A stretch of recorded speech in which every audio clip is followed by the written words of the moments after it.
దేవుని నామమునకు మహిమ కలుగును గాక. ఈ పునరుద్ధాన దినమున మీకందరికీ వందనాలు తెలియచేస్తున్నాను. ఎలా ఉన్నారండి? అందరూ బాగున్నారా? మీ కొరకు, మీ కుటుంబాల కొరకు ప్రతిదినము మేము ప్రార్థన చేస్తున్నాం. మా కొరకు, మా పరిచర్యల కొరకు మీరు కూడా ప్రార్థించవలసిందిగా ప్రభు పేరట మీకు తెలియచేస్తున్నాను. ఈ దినము మిమ్ములను బలపరచు దేవుని మాట, నీ ఆశీర్వాదము నొంది నా కుటుంబము నిత్యము ఆశీర్వదించబడునుగాక.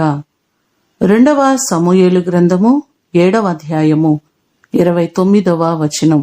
భక్తుడైన దావీదు యెహోవా సన్నిధిలో ప్రవేశించి ఇలాగూ అంటున్నారు: దయచేసి నీ దాసుడనైన నా కుటుంబము నిత్యము నీ సన్నిధిని ఉండునట్లుగా దానిని ఆశీర్వదించుము. యెహోవా నా ప్రభువా, నీవు సెలవిచ్చి ఉన్నావు, నీ ఆశీర్వాదము నుండి నా కుటుంబము నిత్యము ఆశీర్వదించబడునుగాక అని ఈ మాటలు చెప్పడం మనం చూస్తున్నాం. దేవుని మాట చొప్పుననే ఒక కుటుంబము, ఒక వ్యక్తి జీవితము ఆశీర్వాదకరంగా ఉంటుంది. ద్వితీయోపదేశ కాండము 7వ అధ్యాయము 12 నుంచి 14 వచనాలు మనం చూస్తే, మీరు ఆయన విధులను అనుసరించి నడుచుకునే ఎడల నీ దేవుడైన యెహోవా తాను నీ పితరులతో ప్రమాణము చేసిన నిబంధనను నెరవేర్చి నీకు కృప చూపుచు ఆయన నిన్ను ప్రేమించి ఆశీర్వదించి అభివృద్ధి చేసి నీ గర్భఫలమును, నీ భూఫలమును, నీ ద్రాక్షారసమును, నీ మేకల మందలను దీవించబడును. సమస్త జనముల కంటే ఎక్కువగా నీవు ఆశీర్వదించబడదువు అనే మాటలు మనకు కనబడుతున్నాయి. ఆయన చిత్తానుసారముగా మనము జీవించినట్లయితే దేవుడు మనలను బహుగా ఆశీర్వదిస్తారు. ఆయన ఆశీర్వాదము, ఆయన దీవెన ఒక మనిషికి ఎంతో అవసరమైనది.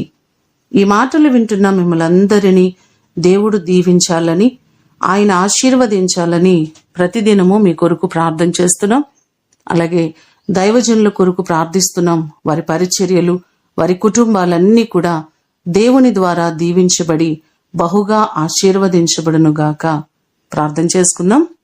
పరలోకమందున్న మా తండ్రి, మీ పాదములకు వందనాలు, స్తోత్రాలు.